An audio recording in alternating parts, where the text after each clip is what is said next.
Okay, everybody. The goal of this video is to help docs remind, be reminded that you are lifelong learners and joy is in pursuing a goal. Distractions rob us of our joy. And so we're going to talk about one book and three actions that we can take to build our joy and block those distractions that are stealing our joy. Okay. Being intentional is just vital these days, right? We work in a profession with a high risk of burnout. So we have to do everything we can to be very intentional. The problem is we don't learn neuroscience of the professional journey as an adult doctor. And so we need to figure that out ourselves. Everyone's running around trying to look for resources. So I like to read all the literature and just bring it all back to you in a clear sense. And I will tell you the book that really just opened the doors for me. And since I read this book, I started a business. I'm running a campaign for a local government position. I'm still working. I'm a mom of four.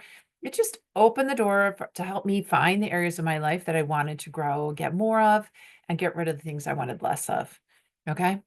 All right, let's do this. You ready? First, like and subscribe. And by the end of this video, you're going to have one book and three actions that are really going to give you concrete ways to build your joy as a doc. Okay, ready? Let's do this. Okay. Guess what? There's more than what we learn in med school and residency. We actually, there's lots of answers out there, but we don't really talk about them in our culture of healthcare for some reason. So instead, everybody's running around trying to find the answers themselves. I feel like it's a lot of wasted energy. I like to be efficient. I'm a mom of four. I like to be efficient. I don't like to waste time. So as an adult, we have this professional journey, right? It's decades long for most of us, right? I've been a doc for over 30 years. And how do we keep it joyful and interesting and fresh when we're talking about 30 years, possibly? How long are you going to work? You could put it in the chat, in the comments. What do you think? Okay. Number one is docs. We're good learners, right? Think of all those books and things. And oh my gosh, think of all the pathways we've learned over the years, right? And all the neuroscience pathways and all the biochemical pathways, everything else that we've learned. So we're good learners. But sometimes, somehow, when we finish our residency, that professional development learning, like it's hard to do. There's not a great place where it's just part of our culture. Sometimes you get it at meetings, sometimes CME meetings. Some institutions are really good at this. Some people are working on their professorship level, so they're working on in that way, in that sense. But I personally don't see a lot of professional development opportunities that are they just abound, and that to remind you that that actually is where the joy is, to keep learning and building skills, so learning and taking actions, not just reading, but actually learning and taking actions. Okay.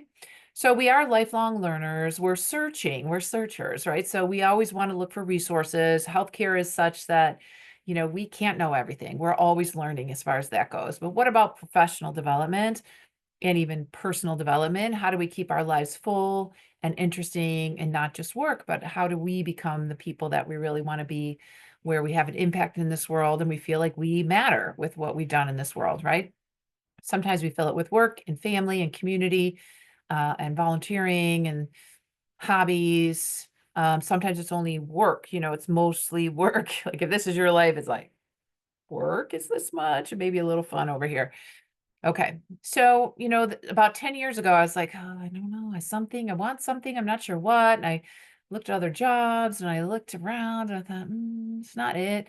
So I went and I joined a group of docs that were learning how to start a business.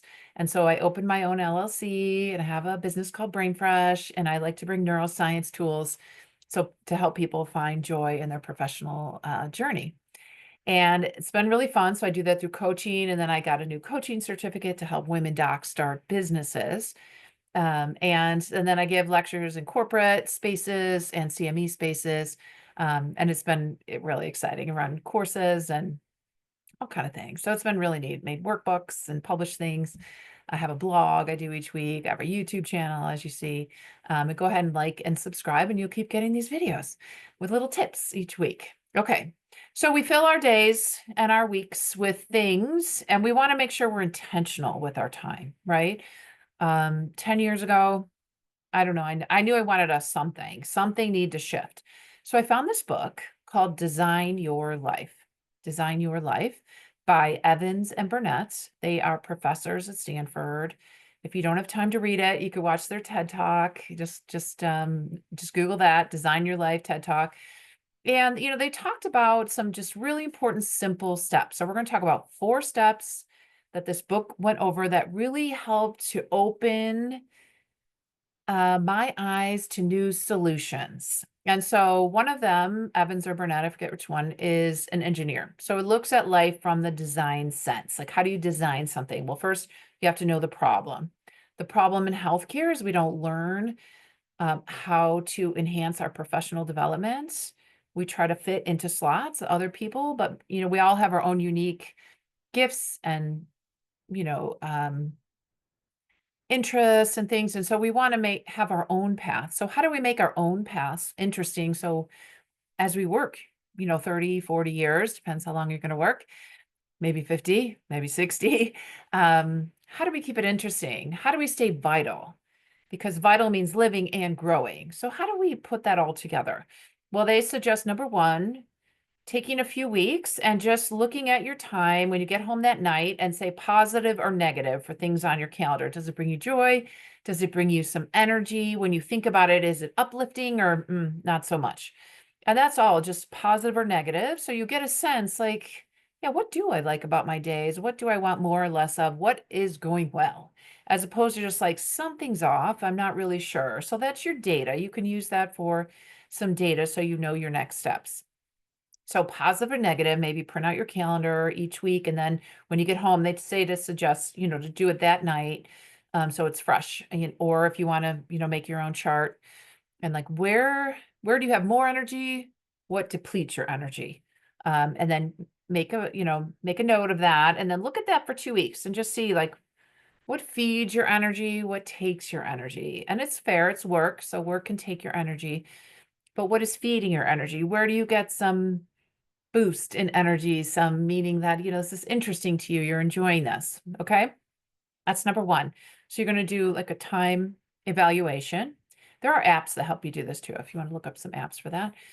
Number two, this is where the design sense comes in. It's like, what do you want? So when you look at that time evaluation, your calendar check-in, what do you want more of? Where are your happy spots? So that's where you're designing what you want more of.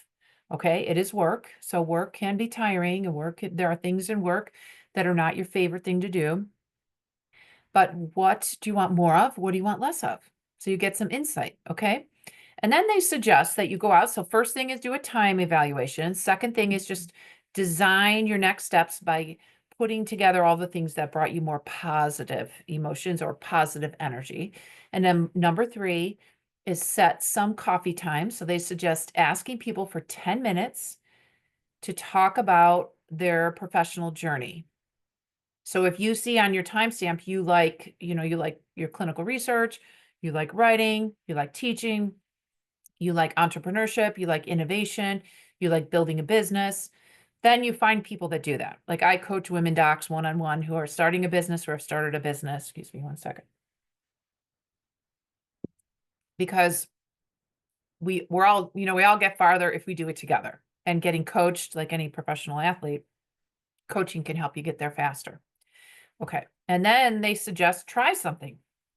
Build the smallest thing, the minimal viable product. So if you're like, I just want to try to write something, want to see if I'm a writer, you write one article.